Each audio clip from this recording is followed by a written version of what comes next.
కాంగ్రెస్ ప్రభుత్వం ఇచ్చిన మాట కట్టుబడి ఉండి బీసీలకు 42% రిజర్వేషన్ కల్పిస్తానని ఇచ్చిన హామీ ప్రకారం జీవో విడుదల చేయడంతో నిజాంపేట మండల కేంద్రంలో శనివారం మండల కాంగ్రెస్ నాయకులు హర్షం వ్యక్తం చేస్తూ సీఎం రేవంత్ రెడ్డి చిత్రపటానికి పాలాభిషేకం నిర్వహించి బాణాసంచా పేల్చి సంబరాలు జరుపుకున్నారు. ఈ సందర్భంగా వారు మాట్లాడుతూ స్థానిక సంస్థల ఎన్నికల నేపథ్యంలో బీసీలకు 42% రిజర్వేషన్ కల్పిస్తూ జీవో విడుదల చేసినందుకు సీఎం రేవంత్ రెడ్డి, పీసీసీ అధ్యక్షుడు మహేష్ కుమార్ గౌడ్కు, స్థానిక ఎమ్మెల్యే మైనంపల్లి రోహిత్ రావులకు ధన్యవాదాలు తెలిపారు.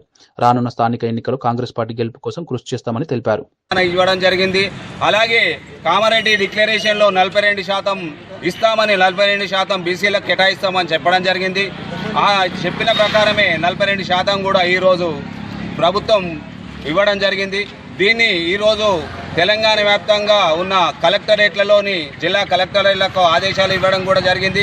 ఇవాళ డిక్లరేషన్ చేసి 32% మహిళలకు, అలాగే 42% బీసీలకు కూడా ఈ రిజర్వేషన్ ప్రకటించిన రేవంత్ రెడ్డి గారికి, అలాగే పీసీసీ అధ్యక్షుడైనటువంటి మహేష్ కుమార్ గౌడ్ గారికి, మల్లికార్జున ఖార్గే గారికి, మంత్రివర్గ సహచరులందరికీ కూడా ఈరోజు ఇక్కడ నియోజకవర్గం ఎమ్మెల్యే